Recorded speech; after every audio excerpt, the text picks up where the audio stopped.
두 번째 시간 이번 보수 일단 하고요. 이제 상법 절차 관련돼 가지고 과거에 우리가 이제 잘못된 거 이런 것들을 발견해 놨잖아요. 그때 이제 실무적으로 이제 두 가지 형태가 있거든요.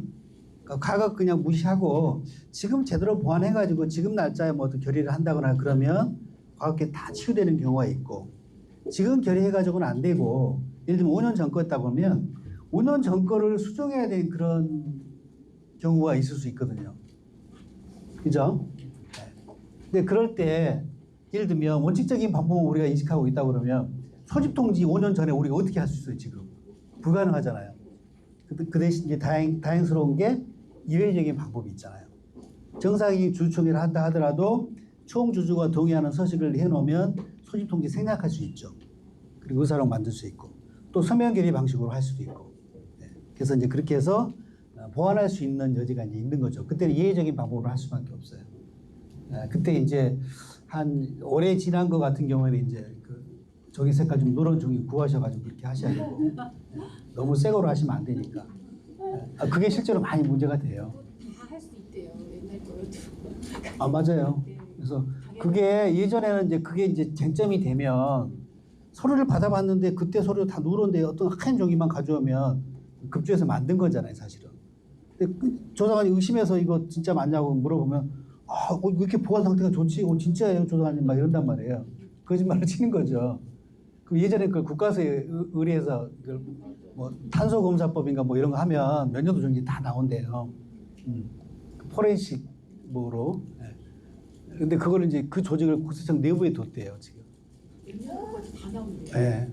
그래서 그만큼 그런 분쟁이 많은가. 왜냐면 국가서 의뢰하면 불편하잖아요. 뭐 보내야 되고, 뭐 결과 뭐 이렇게 뭐 해야 되고 막 이러니까 그 내부에 뒀다고 합니다. 그렇죠. 홍대 앞에 어디 문방구 가면 옛날 종이를 파는 데가 있다고 하던데. 청계천에 있나요? 몇 년도 다 있어요. 네네. 제가 22년부터 지금 모으고 있거든요. 해마다 연도별로. 나중에 혹시 필요하면 전화 주시면 제가 A4용지 한 장당 1,000만 원씩만 받을게요. 이게 임원 보수 직위기준관 같은 게 마찬가지거든요. A4용지 2장밖에 안 되는데 이게 있고 없고에 따라서 나중에 몇 억이 왔다 갔다 해요. 네. 그래서 1,000만 원이 비싼 게 절대 아닙니다. 자, 임원 보수 보실 거고요. 우리가 실무적으로 임원 보수를 이제 해가 바뀌면 결정을 하잖아요. 그럼 그 기준이 뭘까요? 임원 보수를 결정한 기준. 작년도 연봉 수준? 이익의 규모. 정답이에요. 네. 근데 우리 기업들이 그걸 기준으로 해가지고 의사결정을 실제 할까요? 거의 안 하죠. 왜냐하면 소득세 때문에. 우리가 연봉을 1억 받을 때나 3억 받을 때 소득세가 똑같다고 하면 당연히 3억 받기는 원하시죠. 그렇죠? 근데 아시다시피 우리나라 8단계 소득세 누진세율은요, 한계세율 그러면 연봉 1억 5천만 넘어가도 한계세율이 38%에다가 주민세 붙고 건물에 붙으면 거의 48.89%가 돼요. 거의 반이에요. 1억 원짜리만 넘어가도 그냥 반은 국가 거고예요.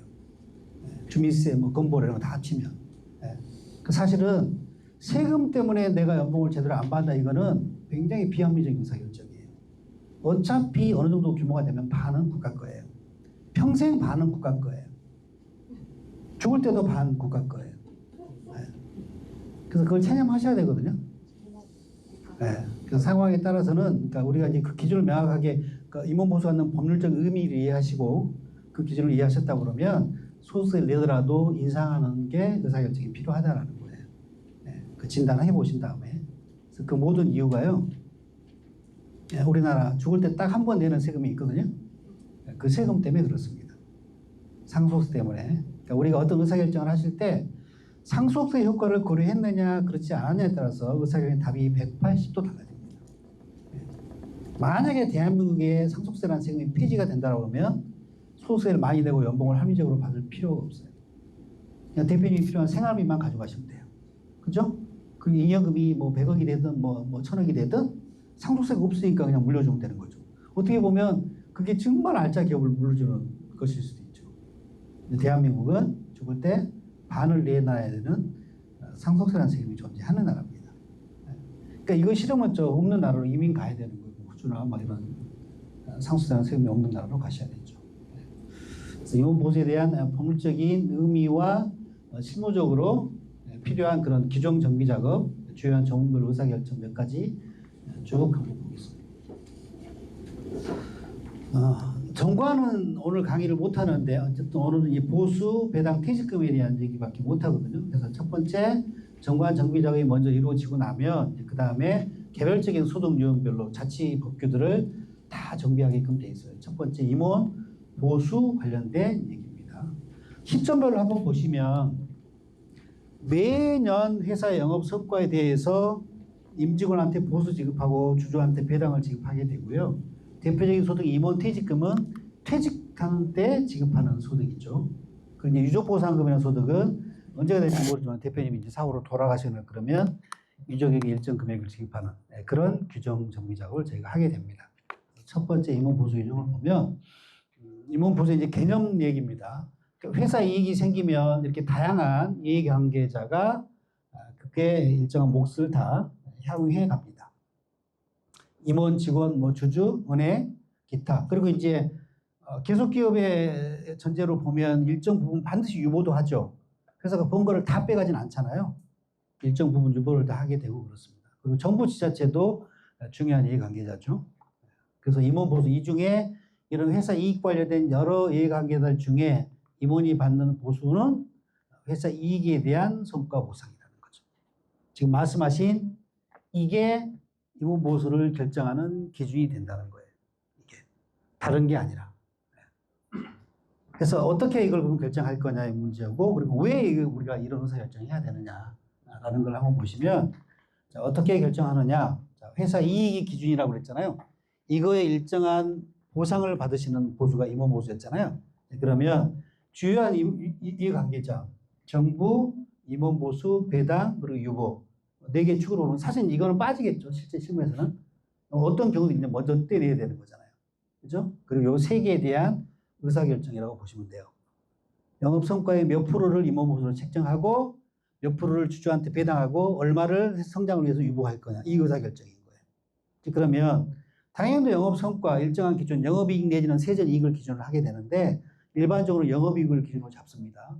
영업이익의 임원 보수를 얼마로 책정할 거냐. 이 의사결정이에요. 왜 이걸로 의사결정하냐 이거죠. 몇 프로가 합리적일까요? 자, 번거에 이 3개의 몫이 필요합니다. 3개의 몫이. 자, 번거가 100이라고 치면 임원 보수를 90을 임원 보수로 책정했다. 번거에 느낌 어떠세요? 과한가요? 80. 과한가요? 네. 최근에 서울청 3국인가 거기서 과다 보수 다 조지고 있다고 하죠. 네. 제가 한 통 상담 전화 받은 게 당연히도 영업이익의 80%를 연봉으로 처리했대요. 서울청 3국에서 전화 나왔어요. 그러니까 그 회사는 그러니까 일반적으로 이건 특이한 케이스예요. 일반적으로는 소득세 내는 게 무서워가지고 과소 보수를 받아요. 3억을 받아야 될 분이 1억만 받고 있고 6억을 받아야 될 분이 뭐 3억, 4억만 받고 있고 이래요. 근데 이제 그렇게 과다하게 이제 연봉을 받는 그런 회사는 좀 특수한 상황이죠. 그러니까 어디서 하청을 받아가지고 이제 일을 하는 그런 회사인데 회사가 이익을 너무 많이 내면 여기서 단가 인하를 압력을 하나 봐요. 그러니까 이익을 많이 못 내는 거예요. 근데 아시겠지만 뭐 합법적으로 뭐 할 수 있는 방법이 없잖아요. 그 당신 연봉을 소득세 내더라도 그냥 많이 책정한 거예요. 네. 이게 다 부인된다는 거죠. 20% 어떠세요? 20%? 너무 느낌 어떠세요? 20% 많아요? 자, 대표님이 경영하셔가지고 이 이익을 냈는데 그중에 20% 보상이 많다고 느끼시는 거예요? 전 최저점은 알아요. 정부가요. 저 이익을 내는데 직접적인 기여를 아무것도 안 한 정부 지자체가 20.9%를 가져갑니다. 내년 되면 이제 1%도 오르니까 22%를 가져가겠죠. 저는 임원 보수가 받는 최저점은 22%라고 봐요.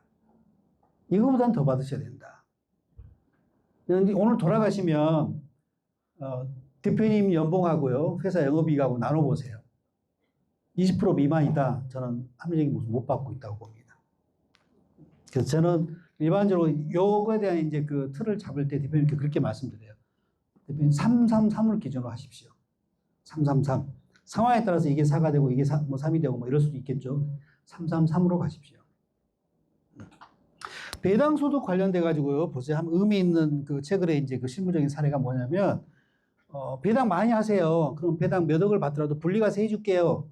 배당 소득 분리과세 안이 최근에 논쟁이 된 적이 있었죠. 배당과 소득 얼마를 받더라도 종합소득에 합치지 않고 따로 그냥 분리과세 해주겠다는 거예요. 그것도 저율로. 이 대단한 거거든요. 네. 그 전제가 분리과세는 전제가 뭐가 있냐, 물론 상장기업만 대상이긴 합니다만 전제가 첫 번째 전제가 뭐냐면 배당 성향 40% 이상이에요. 니네 본고에 40% 배당해라예요. 그러니까 어떻게 보면 주주에 대한 보상치로서 가장 이상적인 배당률이라고 볼 수 있죠. 이게 40. 그럼 나머지 이제 60 가지고 이제 이렇게 안배하는 거죠. 근데 우리 비상장기업은 이런 개념을 인식하고 대표님의 연봉을 결정하지를 않아요. 그냥 대충 올해 견적 안 좋을 것 같아. 아, 그래. 이번에 뭐 5천만 원 뭐 인하, 뭐 아니면 뭐 동결, 뭐 올해 뭐 한 5천 올려, 뭐 이런 식으로. 대표님이 그냥 당신의 어떤 의중대로 그냥 의사결정을 하시죠. 근데 적어도 실제 현장에서는 이런 어떤 공식처럼 어떤 기준을 적용해가지고 의사결정 실제로는 못할지라도 이런 개념의 소득이라는 건 인식은 하고 계셔야 된다라는 거예요. 네, 그렇게 결정하셔야 돼요. 저는 30%를 최저점으로 항상 제안을 드립니다. 30% 정도를. 그 이상은 받으셔야 된다. 왜 그러냐면 상속세 때문에 그렇죠. 이게 현재 우리 소득세 세율이거든요. 1억 5천 초과 38, 3.8, 근본은 7.09, 48.89 맞네. 그럼 49, 거의 50%예요. 물론 이제 한계세율이긴 합니다만 이렇게 돼 있죠. 그래서 원래대로 하면 한 요 정도는 받으셔야 될 분이 연봉을 3억 초과 정도는 설정이 돼야 될 분이 이 세금 무서워가지고 이렇게 받고 있거나 이렇게 받고 있는 분이 많죠. 그렇죠? 근데 이제 그렇게 하면 이 정도를 받아야지만 합리적인 보수를 받으시는 분이신 건데 이렇게 받으면 요 갭이 뭘로 가겠어요? 유보로 가겠죠. 그렇죠? 그렇다고 그 부분만큼 배당을 주주한테 더하거나 그러지도 않아요. 우리 기업들이. 다 유보로 쌓이는 거예요.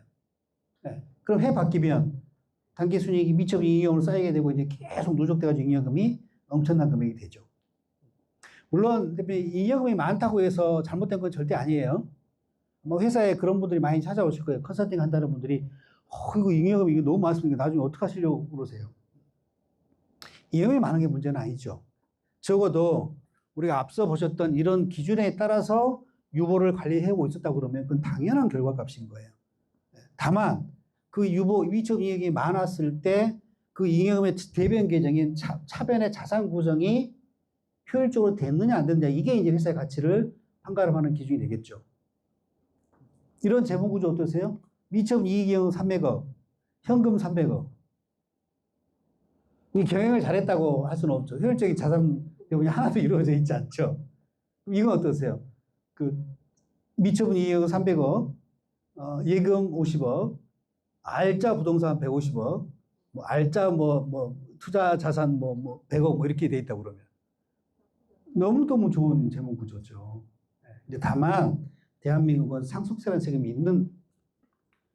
있는 나라이기 때문에 잉여금이 크다는 얘기는 나중에 주식 가치의 상승 요인이 되는 거잖아요. 그래서 이제 그럴 때 이제 이런 공식으로 관리할 정도의 회사라고 그러면 이제 가압 상속 공제라든가 이런 특례 규정을 다 관리할 거고 그게 안 되면 별도의 또 의사결정을 하겠죠. 그래서 여기서 리스크를 이제 줄일 수 있는 그런 의사결정이 된다라는 거죠. 그래서 이 의사결정을 해야 되는 이유가요. 상속세 때문에 그런 겁니다. 상속세. 상속세가 없다고 그러면 말씀드린 대로 생활비가 기준이 돼요. 뭐하러 이렇게 세금을 많이 내고 연봉을 많이 책정합니까? 회사 카드 쓰고 뭐 법인차 타고 뭐 이렇게 하면 되는 거죠. 그리고 물려주면 되는 거죠. 상속세라는 세금 때문에 우리가 소득세를 내더라도 일정한 합리적인 보수를 받으셔야 한다. 적어도 그럴 인식을 가지고 회사 이익을 관리는 하셔야 된다라는 겁니다. 그래서 잉여금이 많은 게 잘못된 건 절대 아니에요. 제 꿈이 그건데 저희 세무법인을 운영하고 있으니까 벌어들인 잉여금을 저희는 뭐 달리 투자할 게 없어요. 그래서 예를 들면 예금이 예를 들면 30억이다 그러면 예금 보통 예금 30억 이 구조를 짜는 게 제 목표입니다. 그러고 나서 언젠가 은퇴할 때가 될 거 아니에요. 그러면 수익 금액이 이제 적으면 연봉을 많이는 못 받으니까 그걸 이제 매년 배당으로 잘라가지고 30년 동안 1억씩 배당 받는 거죠. 아무 문제 없습니다.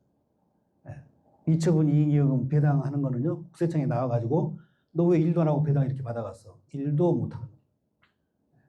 수익이 없는데 내가 연봉을 뭐 1억씩 받고 있다 그러면 이거 업무무관 비용 아니냐? 라는 이제 쟁점이 생길 수 있지만 배당은 일도 국세청에서 뭐라 할 수 없는 소득이에요. 그게 이제 그러니까 약간 이제 업종의 특성인 거죠. 지금 보면 서비스업이다 보니까.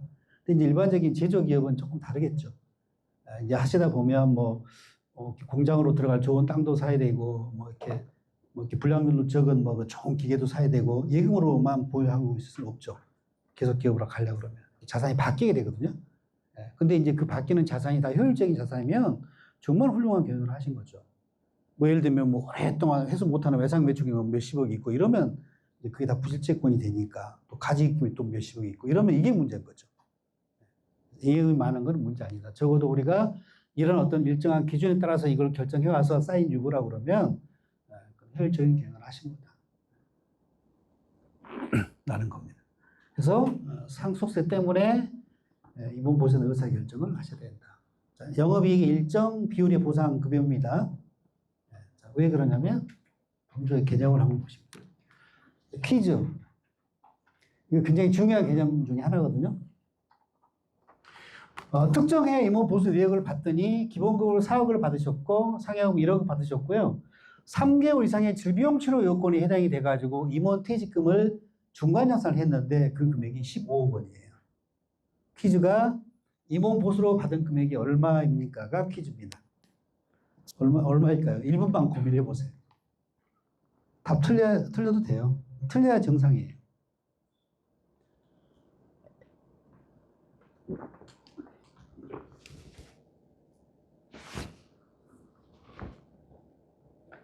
뒷페이지 넘기면 답이 있으니까 넘기지 마시고.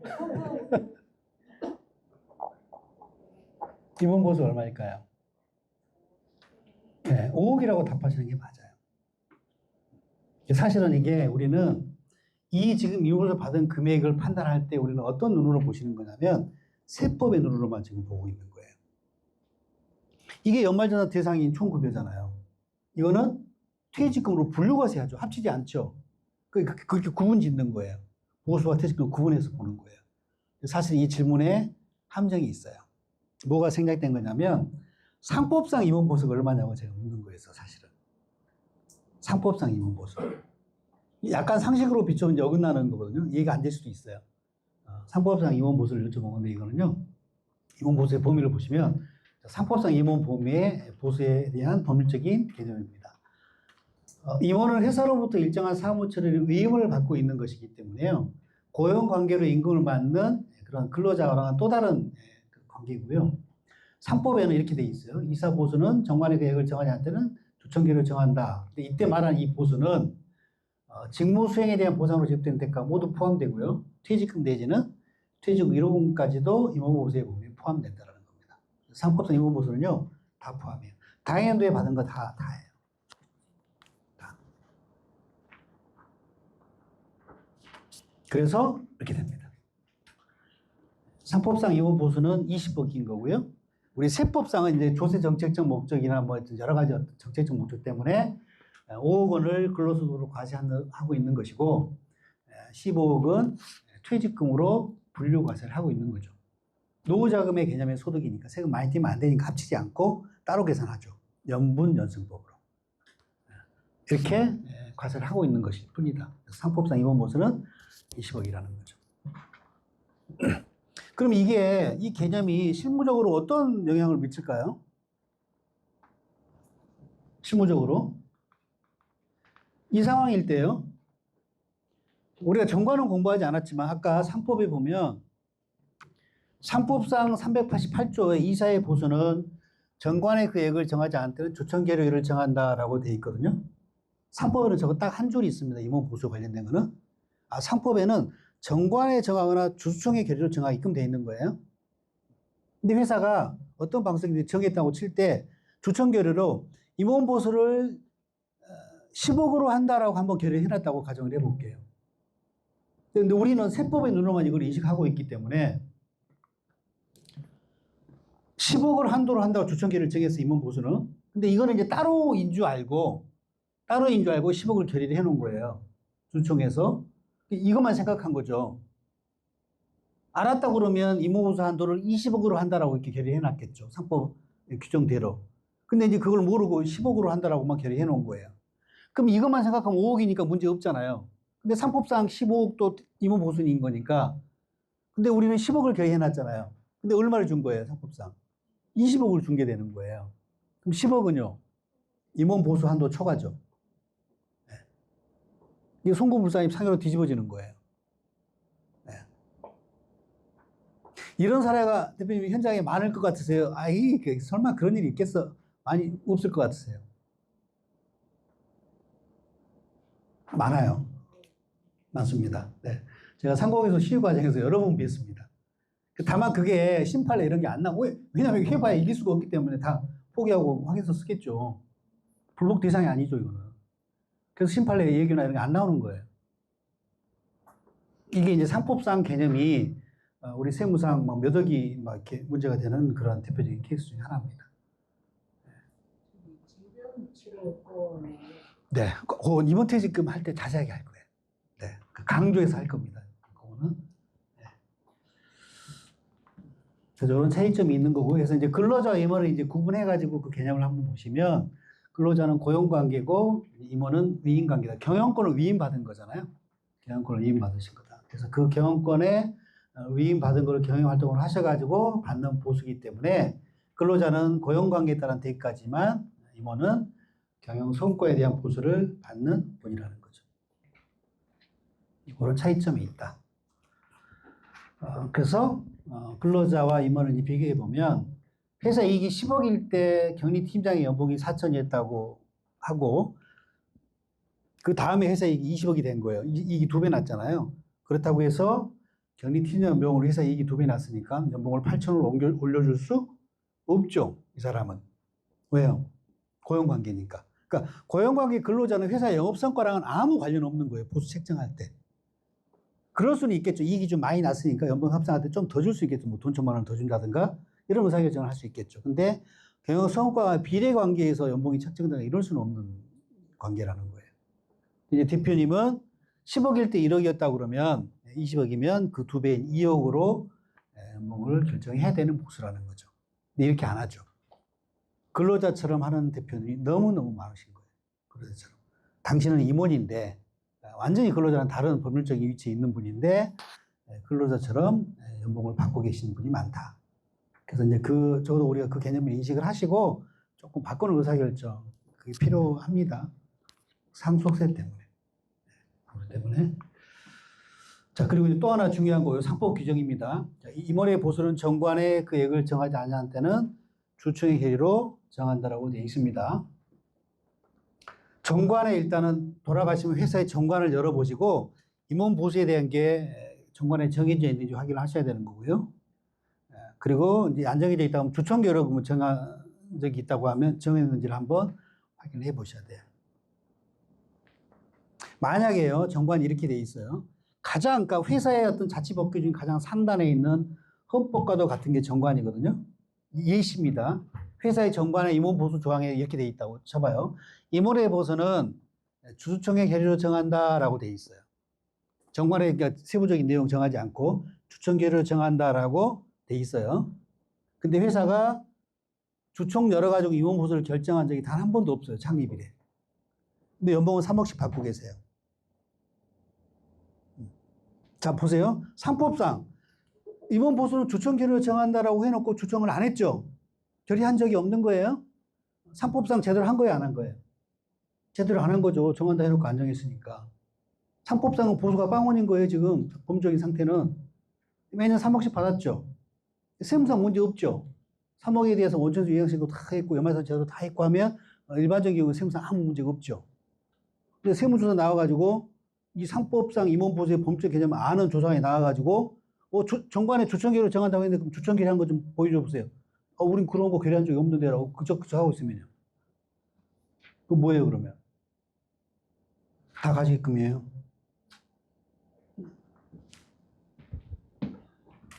이 상법 388조는요 강행 규정이에요. 이대로 하지 않으면 무효인 상태가 되고 법을 위반하는 상태가 되는 거예요.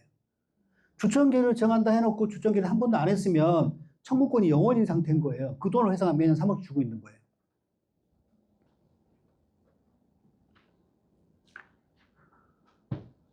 그래서 이제 정관에 주청계를 정한다고 했으면요 매년 주청으로 정해야 돼요. 매년 정하셔야 돼요.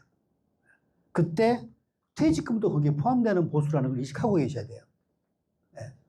그래서 이제 우리가 제대로 했다면 주청계를 아까처럼 하면 이제 뭐 1인당 뭐 5억 해 바뀌면 뭐 10억 이렇게 했을 거 아니에요. 퇴직금 지급하는 해가 있다고 하면 어떻게 해야 돼요? 20억 결의 해 놓으셔야 되는 거예요. 주청계를 정하는 방식을 우리가 한다고 그러면. 네. 근데 이 개념을 우리 비상적 이 법률 개념을 우리가 어떻게 인식을 하고 그런 의사결정을 사실은 하겠어요. 어떻게 보면 무리한 요구고요. 이게 그리고 실제 심리로 문제되는 케이스도 거의 없죠. 네. 우리가 주변에 듣기로는. 근데 의외로 사례가 많다라는 거예요. 제가 이 법률적인 얘기할 때요. 요 얘기할 때 마포 상공에서 맨 앞에 앉은 대표님이 우리가 조사 첫날 그것 때문에 8억 두드려 맞았다고 하는 대표님도 봤어요. 저 개념 하나가. 그래서 아까 제가 제 강의 처음 들으시냐고 여쭤본 게 처음 들으시는 분들이라 그러면 이거 한 10억짜리 오늘 얻어가시는 거예요. 진짜로요. 제대로 우리 관리 안 되고 있으면. 의외로 많아요. 매출액이 한 2천억 하는 회사요. 2천억을 한 회사도 제가 봤거든요. 정관에 주청계를 정한다라고 조청한 적이 없어요. 연봉 5억 넘게 받고 있어요. 그것도 잘못됐죠. 5억 자체도. 이익이면 몇십억이 나는데 연봉 5억밖에 안 받고 있고. 그래서 정관하고 그 규정하고 이제 서로 일맥상통하거든요. 그래서 지금은 이제 관련된 주청에서 위임한 임원 보수 관련된 규정에 대한 내용을 보실 거예요. 그래서 이게 강행 규정이라는 겁니다. 상법이 강행 규정이기 때문에 결의를 반드시 정해야 된다. 상장 기업들은 매년 하죠. 주식 투자한 분들 아실 거예요. 상장 기업들 안건을 보면 매년 공동의 안건이 뭐예요? 이사 감사의 보수 한도 승인의 건이 있잖아요. 매년 결의를 하거든요. 5억, 뭐 10억, 뭐 20억 이렇게 매년 결의를 한단 말이에요. 상법대로 하고 있죠, 거기는. 우리 비상장 기업은 그렇지 않은 경우가 많다. 매년 해야 되는 겁니다. 불편하도 해도 하셔야 됩니다. 정관에 그렇게 돼 있다고 그러면. 그러니까 계속 안 하려고 그러면 이제 설계 모양이 달라져야 되죠. 없으면요? 그럼요. 임원보수에 대한 건 당연히 이게 정한다라고 돼 있잖아요. 정하지 않았으면 역시 청구권 내지는 아예 그게 없는 거니까 들어가야 되죠. 네. 그래서 이거는 주청계로 매년 안 정하려면 정관을 이렇게 정하죠. 1항 임원보수는 별도로 정한 임원보수 지급규정에 의한다. 다만 1인당 한도는 10억으로 한다. 그리고 가로치고 이 임원보수는 퇴직금과는 별도의 소득을 의미한다라고 명확하게 표현해 놓으셨죠. 정관에. 그리고 2항의 임원퇴직금은 별도로 정한 임원퇴직금 지급규정에 의한다라고 위임해가지고 별도로 또 정하는 거고. 지금 이 시간은 별도로 정한다라고 정관에 돼 있는 거를 별도로 정하는 임원보수 규정. 그거에 대한 얘기를 하는 겁니다, 지금. 네. 정관하고 서로 연결돼 있는 겁니다. 정관하고. 그 다음에 이제 세법 볼게요. 자, 세법은 이렇게 되어 있습니다. 시행령 43조 2항의 임원보수에 대한 내용이 있습니다. 이 두 줄을 마음속으로 한번 읽어보시겠어요? 임원보수에 대한 세법 시행령 규정.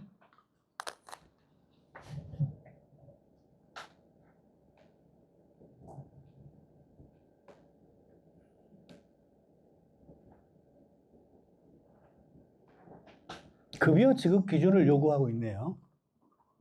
정관, 주총 이런 거를 통해서 정해라, 기준을. 그 정한 기준은 초과 금액은 인정하지, 송금 인정하지 않겠다고 되어 있으니까 우리가 정한 기준은 일종의 한도의 개념으로 작용을 하는 걸 알 수 있죠. 그죠? 퀴즈. 회사가 고만고만 하다가 뭐 대기업에 납품 들어가고 하면서 이익이 막 몇십억 단위로 나기 시작했어요.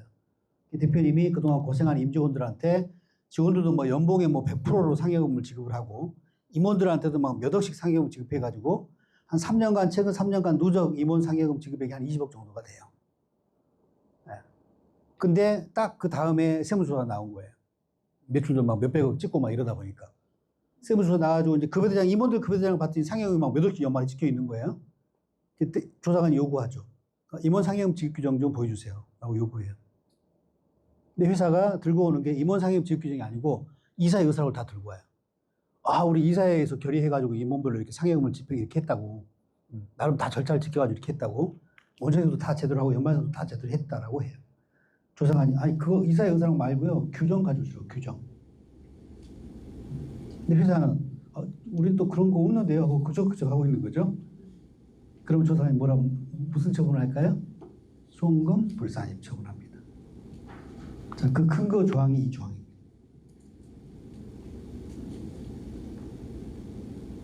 상여금을 임원 상여금, 직원은 제재하지 않아요. 임원만 제재 대상입니다. 상여금을 임원한테 20억을 지급을 했는데 세법의 시행령 43조 2항에서는 사전에 정한 지급 규정을 요구하고 있는 거잖아요. 회사는 이게 있었어요, 없었어요?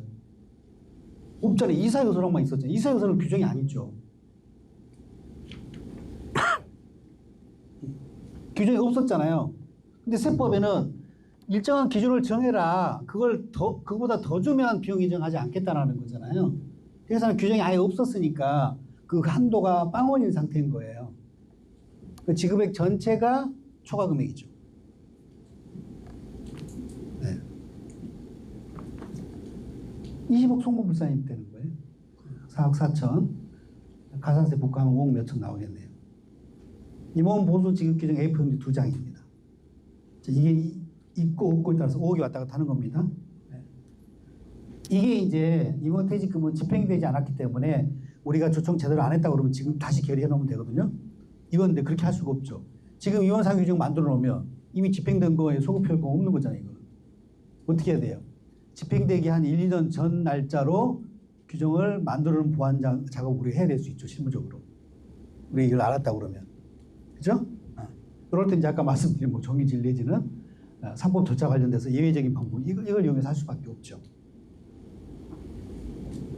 좀 전에 제가 말씀드린 실제 사례입니다. 실제 사례.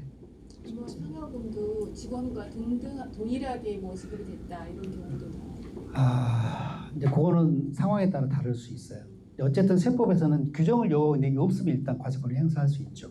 근데 이제 금액이 소액이고 매년 직원들이랑 동률의 금액으로 집행이 됐다라고 하면, 이건 뭐 규정이 없지만 뭐 준규정화돼서 뭐 부당한 행위는 아니지 않냐라는 그게 예균과 판례가 예전에 하나 있었을 거예요.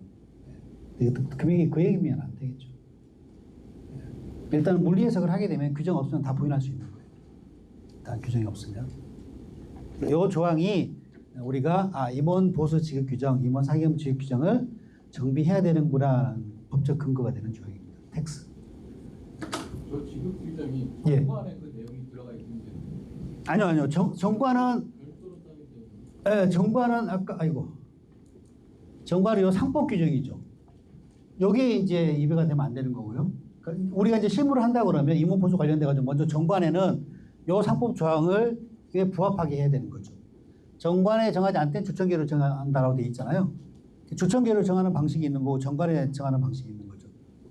정관을 정한다 그러면 정관 우리 회사 이제 정관 한 50조 해가지고 임원 보수라고 제목이 달릴 테고 이랑 임원 보수는 주청계를 정한 별도의 임원 보수 지급 규정에 의한다라고 위임하는 형태로 정관을 대부분 다 제정을 하죠. 요거는 구글에서 정관 사례 샘플 한번 쳐보시면 다 그렇게 돼 있을 거예요. 근데 이제 아까 주의할 점. 임원 보수가 퇴직금까지 포함하는 그런 소득의 개념이기 때문에 정관의 보수라는 얘기를 할 때 퇴직금과는 별개의 소득이라는 표현을 명확하게 표현해 놓으셔야 된다는 거죠. 그래야 한도에 같이 묶이지 않는 그런 상황을 우리가 만들어낼 수 있는 거죠. 그래서 이제 정관에는 그렇게 해놓고 이제 이 세법 규정에 따라서 이제 별도 임원 보수 지급 규정을 만드는 겁니다. 그래서 이제 그 내용을 보시는 거예요. 지금 이 시간은. 그리고 집행 기준에 굉장히 중요한 내용이 있습니다. 집행 기준에 요 위에 있는 게 월급에 대한 얘기고요. 요게 부정기정이나 뭐 상여금, 뭐 인센티브, 뭐 특별 상여금, 뭐 이런 것들을 얘기합니다. 정기적으로 지급되지 않는 소득이고요. 그래서 여기 보시면 이 차이점만 이해하시면 될 것 같아요. 월급과 특정한 시점에 주는 연말에 이제 주로 지급하는 뭐 상여금과의 세무상의 취급 뉘앙스를 이해하셔야 돼요. 월급은요 사용인과 임원을 구분하지 않고 원칙적으로 전액 송금 산입한다라는 거고요. 그러니까 월급은 임원이든 근로자든 웬만하면 비용 인정해 줄게라는 그런 뉘앙스인 거고요. 상여금은 근로자에게 지급하는 거는 원칙적으로 송금인데 그렇지 않은 임원들은 한번 살펴보겠다라는 거죠. 뉘앙스 이해하시면 돼요. 그러니까 세무 리스크 측면에서 보면 월급과 상여금을 본다 그러면 어떤 게 리스크가 큰 거예요? 세무 리스크가. 상여금이 좀 큰 거죠. 월급은 웬만하면 다 비용 인정해 주겠다는 거니까. 그래서 우리가 이제 임원 보수 지급 규정을 정비를 하실 때 뭐 1조 뭐 의, 2조 뭐 적용 범위, 뭐 3조 월급, 4조 뭐 상여금, 5조 뭐 인센티브 다양한 항목을 이렇게 항목을 규정에 종목별로 설계하게 돼 있거든요. 그럴 때 우리가 기본급인 요 월급으로만 임원 보수를 다 정할 수 있다고 그러면 굳이 요 항목을 넣지 않아도 효율적인 설계가 될 수 있다라는 거죠. 실제로 이제 이거는 이제 실제로는 세법에서 임원 보수 지급과 관련된 특히 상여금 관련된 이슈가 많아요. 그래서 연말에 상여금을 거액을 지급할 때 이게 규정이 없고 뭐 당해 연도 영업 성과 비해서 너무 과다한 보상이라고 해서 뒤집어지는 경우가 굉장히 많거든요. 그럴 때 이제 그 리스크를 줄일 수 있는 설계가 될 수도 있겠죠. 그거는 회사 상황에 따라서 판단하셔야 돼요. 실제 일단 조문에서 한번 제가 말씀드릴게요. 일단 이 뉘앙스를 이해하셔야 됩니다. 임원 보수에 대한 거는 시행령에 규정이 되어 있고 사전에 일정한 기준을 정하라고 되어 있는 겁니다. 이 조항 때문에 우리가 이제 보수 규정을 만드는 것인 거고요. 설계하실 때 그 내용적으로 월급은 웬만하면 다 비용이고 상여금은 조금 위험할 수도 있다.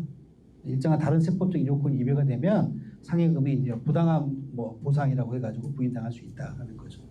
그런 차이점이 있을 수 있다는 거고요. 기타 요 얘기는 한번 보시면 될 것 같아요. 기준이 있어야 된다라는 그 얘기고요. 이것도 한번 보시면 돼요. 대부분 이제 주식회사이기 때문에 상법에 영향을 받죠. 그래서 임원들은 영향력이 있는 분이기 때문에 회사의 어떤 잉여를 이건 그 사람들만의 몫은 아닌 거잖아요. 아까 주주도 몫도 있는 거고 주식회사의 상법의 틀 안에 들어오게 되면 그 처분하는 것도 본인이 뭐 영향력이 있다고 해서 다 빼갈 수는 없는 거죠. 그래서 이런 법리가 이제 숨어 있다는 거고요. 그래서 상법에 있는 내용을 종합하면 이렇습니다. 자, 상법에는 388조 정관의 계획을 정하지 않던 주총계획을 정하게끔 되어 있기 때문에 우리는 선택하셔야 돼요. 정관에 정할지 매년 주총으로 정할지. 저 개인적으로는요. 상장기업은 주총계획가 맞고요. 우리 비상기업은 정관에 박아버리는 게 효율적이라고 봅니다. 한도 딱 세팅해 놓으면 매년 결의 안 해도 되는 거죠. 그리고 이제 세법 요 조항 때문에 임원보수 지급규정의 정비가 필요하다라는 겁니다. 우리 세법에서는 근데 상여금과 임원퇴직금을 시행령에 별도로 규정을 하고 있거든요. 상법은요. 퇴직금에 대한 내용이 상법 어디에도 정해져 있지 않습니다. 왜 그럴까요? 이 안에 다 숨어 있는 거죠. 임원의 보수는 월급이나 상여금이나 퇴직금이 다 포함되어 있는 개념이기 때문에 따로 정할 수가 없는 거죠. 아까 보셨잖아요. 법률적인 개념. 저 한 줄이 있는 거예요. 임원보수. 저 임원보수 안에 보수, 상여, 퇴직금이 다 포함되어 있는 성격이다라는 거죠. 그래서 이거를 이제 우리가 쪼개서 관리하는 거죠. 쪼개서. 보수와 퇴직금 정도는 구분하죠.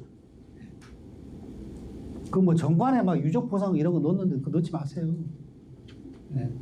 유족보상은 정관에도 넣지 마세요. 따로 규정이 필요하면 따로 정하시면 되는 거고, 정관에다가 뭐 복리후생비 넣고 막 별 다 하는데 그거 바람직하지 않다고. 상법에서 정한 내용만 딱 정하시면 돼요. 아이고. 그래서 지급 규정에 종문별로 임원보수 지급 규정을 우리가 만들어야 된다는 겁니다. 그래서 이런 뭐 단계로 이제 저희가 정하게 되고요. 자, 적용 범위 이거 특별한 거 없습니다. 넘어가고요. 제일 중요한 거 급여 여기서부터 의사결정이 좀 필요해요. 요 1항이 월급에 대한 얘기고요. 3항이 상여금이나 이런 거에 대한 얘기입니다. 그래서 이제 두 개를 넣어놨습니다. 정기상여금, 인센티브 두 개를 넣어놨는 이게 필요하면 이렇게 넣는 거고 회사가 굳이 필요 없다고 그러면 우리 연말에 상여금 이런 거 필요 없다. 월급으로만 다 쪼개가지고 관리하겠다고 하면 사망은 필요가 없는 거죠. 그렇죠? 제일 중요한 게 이 기본급에 대한 조항입니다. 대표님의 연봉 몇 월 달에 결정하고 계세요? 대표님 연봉. 결산 끝나고. 네? 결산 끝나고 몇 월이에요? 4월? 3월 말일날 그거 만들잖아요. 네. 또 다른 회사는요? 1월달 없습니까? 1월달? 있어요? 예, 있는 것 같아요. 말씀은 하시지만. 자, 대표님 연봉 1월달에 결정을 해서 왜 1월달에 결정할까요?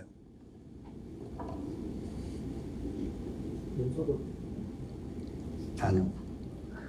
직원들 연봉을 1월달에 결정하기 때문에 그때 그 당시 것도 같이 하시는 거예요. 근데 우리 보셨잖아요. 임원 보수는 1월달에 결정할 수 없는 보수예요. 왜요?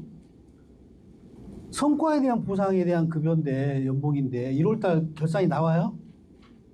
안 나오잖아요. 3월 돼야 확정되잖아요. 그때 그러니까 임원 보수는 3월달에 결정할 수밖에 없는 보수예요. 근데 그거를 근로자처럼 하고 계신 거예요 지금. 그러니 성과의 몇 프로로 보상받는 결정을 할 수 있겠어요? 성과도 안 나왔는데 그냥 대충 대표님이 야 올해 전망이 좀 불투명할 것 같으니까 뭐 작년 연봉이랑 동결해 이런 의사결정을 하시는 거죠. 1월에 결정할 수 없는 모습입니다. 언제 해야 돼요? 3월에 해야 돼요. 3월에 성과 확정이 되면. 그래서 혹시라도 회사 규정이 1월에 하는 거로 되어 있으시다 그러면 그걸 설계한 분이 임원보수된 개념을 좀 잘 제대로 이해 못하고 한 분이 설계하신 거예요. 3월에 하셔야 돼요. 3월에. 그래서 첫 번째가 1항이 이제 어디서 결정하느냐 그런 내용인 거고요. 그다음에 이제 2항이 언제 결정하느냐 3월에 결정하는 걸 하셔야 되고 그리고 연봉계약서 관리하십시오. 대표님 연봉 결정이 되면 의사록에서 결정된 금액을 연봉계약서 작성을 하시고 그다음에 이제 3항이 이제 3월에 결정되는 거니까 1, 2월달 급여는 작년 3월에 결정한 걸로 12로 쪼갠 금액이 지급이 된 상태일 거 아니에요. 그럴 때 이걸 소급할지 아니면 3월부터 내년 2월까지 그렇게 적용할지 그런 내용을 결정하시면 돼요. 네. 여기는 이제 소급하는 걸로 돼 있는데 실제 정하실 때는 소급하는 걸 하지 마세요. 그냥 3월부터 다음 연도 2월까지 적용한다 이렇게 하시고요. 기속 2달 무너지잖아요. 근로소득 기속은 1월부터 12월이니까 그 세무상 문제 안 됩니다. 전혀 문제 안 되기 때문에 계속 적용만 하시면 됩니다. 네, 저도 예전에는 다 소급하는 거 원리 원칙대로 했는데 지금은 이제 다 3월부터 2년 2월까지 적용한다라고 그렇게 정합니다. 왜냐하면 이걸 많이 이제 하다 보니까 항상 증액이나 동결만 있는 게 아니더라고요. 회사가 어려워지면 감액 결정도 하게 돼요. 그 감액폭이 크면 1, 2월달은 작년에 높은 연봉 기준으로 월급을 받았는데 3월달에 대폭 감액되면 3월달 급여가 안 나올 수도 있어요. 그죠? 대표님 입장에 짜증나잖아요. 네. 토해내야 되고 뭐 이러니까. 그래서 그거를 3월부터 2월로 그렇게 하시고요. 그 다음에 이제 사항도, 그러니까 이제 3월에 결정됐잖아요. 그러면 이제 그걸 12로 쪼개가지고 기본급은 변화하면 안 되는 거죠. 대표님 근로소득 원천적으로 딱 띄워봤을 때 기본급은 똑같아야 되는 거예요. 그죠? 네. 근데 이제 하다 보면 역시 중간에 이제 3월에 결정했는데 한 뭐 8, 9월에 그래서 갑자기 어려워지고 이런 일이 있을 수도 있잖아요. 그러면 내년 3월까지 못 기다리잖아요. 회사에 돈도 없는데 직원들 월급 줄 돈도 없는데 대표가 높은 연봉을 받고 있을 수는 없으니까 최저 수준으로 해가지고 대폭 감액 결정을 할 수 있게끔 이렇게 달리 결정할 수 있게끔 그렇게 그걸 살려놓으셔야 되는 거죠. 그죠? 그러니까 이거는 이제 말 그대로요. 임원보수 직규정 기본 관련된 사례에 불과합니다. 하나의 사례. 이외에 이제 회사에 필요한 조직이 좀 크고 뭐 임원들 입사가 많고 그렇다 그러면 이런 내용에는 뭐 신규 임원이 그러면 생기면 어떡할 거냐, 기본 어떻게 결정하냐 이런 게 빠져 있죠. 그러면 이제 그 필요한 내용 정하시면 되는 거예요. 5항에 정하시든 조항을 별도로 해가지고 이게 5조라고 그러면 6조, 뭐 신규 취임 임원에 대한 기본급 뭐 이렇게 해서 따로 또 정하시면 되고. 그래서 이게 이제 제도 정비를 우리가 제대로 하게 되면 처음에 1차 규정을 정비를 하시잖아요. 운영을 하시다 보면 이 정한 내용이 회사 형을 명확하게 반영해서 설계됐다 하더라도 회사의 규모가 달라지면 이게 변경될 필요성이 생겨요. 그러면 1차 계정, 2차 계정, 3차 계정에서 계속 바인딩 관리가 되시면 되는 거예요. 이렇게 돼야 돼요. 당연히 그러니까 비디오 파일에 껴놓으시면 안 되는 거죠. 임원 보수 규정이라고 그러면 1차, 2차에서 앞에 이제 그 목록표 붙여가지고 차곡차곡 관리가 되셔야 되는 거죠. 그렇게 관리하셔야 됩니다.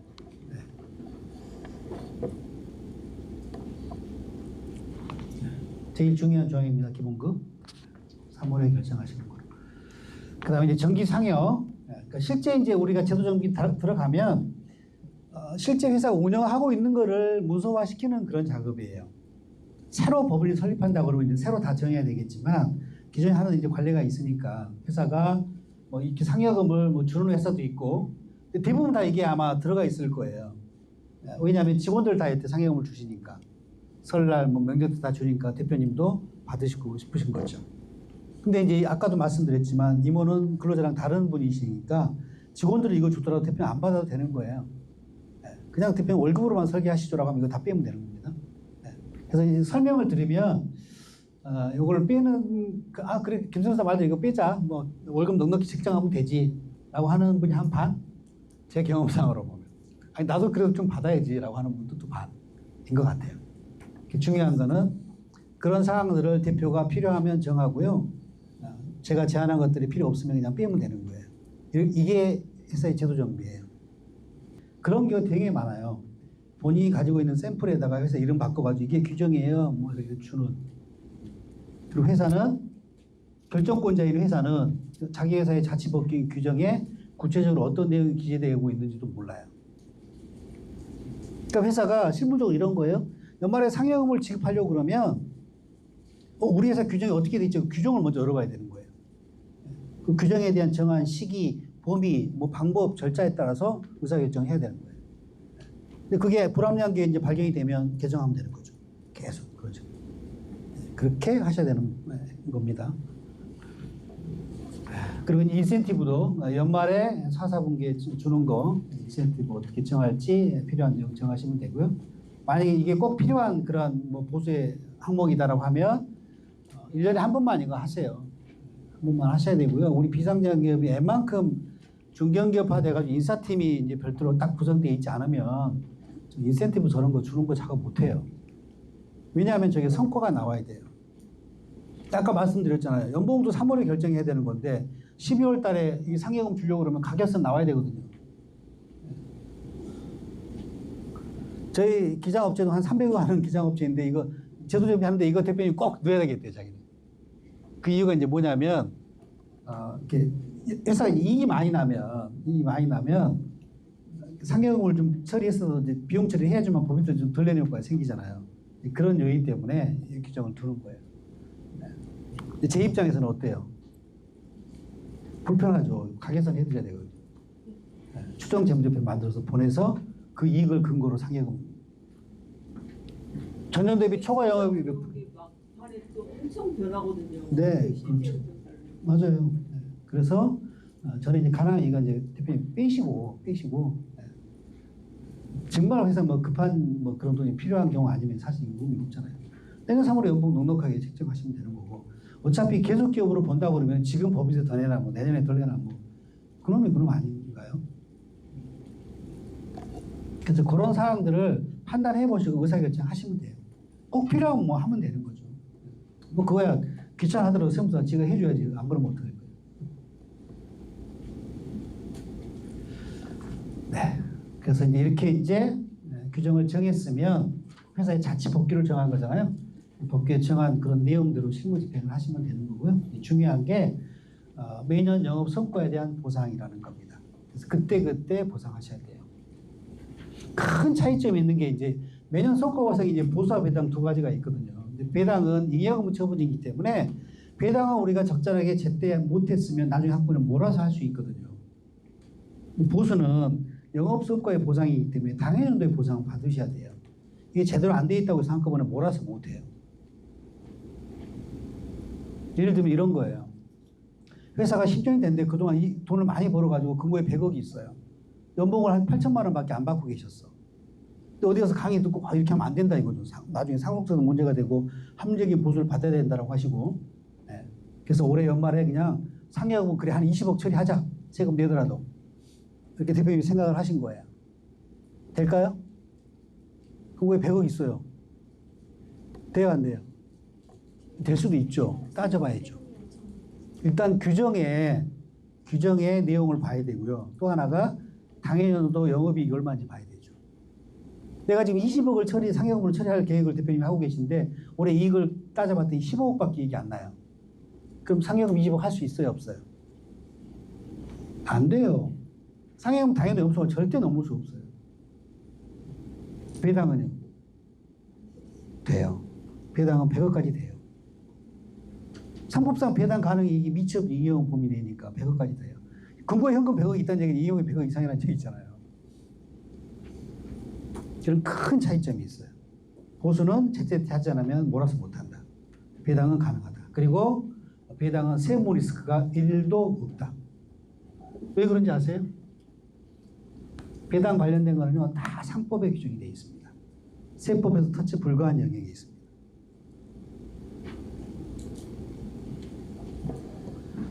상법 다 상법입니다. 임원 보수는 세법의 제재를 받죠. 세법의 제재를 받게 됩니다. 그래서 그런 큰 차이점입니다.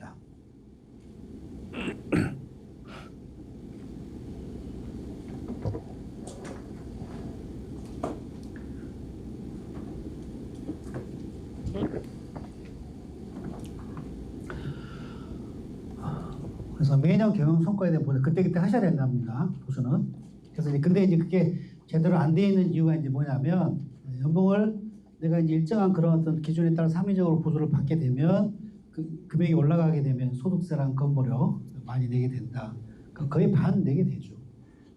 이제 그러다 보니까 합리적인 보수를 못 받고 있는 거의 직원처럼 보수를 받고 계신 대표님들이 꽤 많으신데 그게 그럼에도 불구하고 그런 의사결정을 하셔야 되는 이유가 바로 이 상속세 때문입니다. 상속세. 그래서 이런 절차. 결산이 확정이 되면 3월에 확정되면 정관 확인하셔야 되고 또 어떻게 될지 모르니까 정관 총 한도 확인하시고 그다음에 보수 규정 정하는 시기 절차 이런 거에 따라서 결정하시고 결정되면 그 금액으로 연봉계획 작성하시고 그걸 12로 쪼개서 기본급으로 계속 지급을 하시면 되죠. 이렇게 이런 절차대로 하셔야 되는 게 임원 보수입니다. 물론 이제 회사의 규모가 좀 작아서 대표님 연봉이 뭐 1억 남짓이다. 그게 이제 합리적으로 결정된 금이 1억 미만이고 이렇다 그러면 사실 규정 없어도 뭐 크게 문제 안 될 거예요. 이익이 많지 않아서 그러면 그런 회사는 상여금도 지급할 리도 없을 테고 상여금의 소액이라도 있다 그러면 규정은 반드시 필요합니다. 상여금은 일단 물리해석하면 규정이 없으면 전부 다 부인이에요. 네. 전부 다 부인. 그래서 이익이 적든 크든 상여금을 집행하는 회사가 있다 그러면 반드시 규정 정비 작업 하셔야 되는 거고요. 기본급만 뭐 주는 그런 규모에서 뭐 연봉 1억도 안 넣는다 그러면 크게 세무상 리스크가 크지는 않을 겁니다. 근데 이제 회사는 그런 것 같아요. 회사가 성장할 때 보면 갑자기 커지는 그런 경우가 굉장히 많은 것 같아요. 일정한 시점이 돼서 어떤 모멘텀이 생기면 막 1억 이익 나던 회사가 막 10억, 20억 이익 나고 막 이러거든요. 그럴 때는 또 모르고 그냥 과거처럼 그렇게 의사결정하는 경우가 종종 있죠. 그래서 오늘 이제 이런 개념을 인식을 하시고 회사 규모가 적든 크든 이런 제도정비의 필요성이 법적인 개념이 이렇고 세법의 조항이 이런 것 때문에 이게 필요하구나 하는 정도는 꼭 인식을 하고 가셔야 됩니다. 네. 자, 이번 보수 여기까지 하고요. 또 10분 쉬고 퇴직금 하겠습니다. 퇴직금.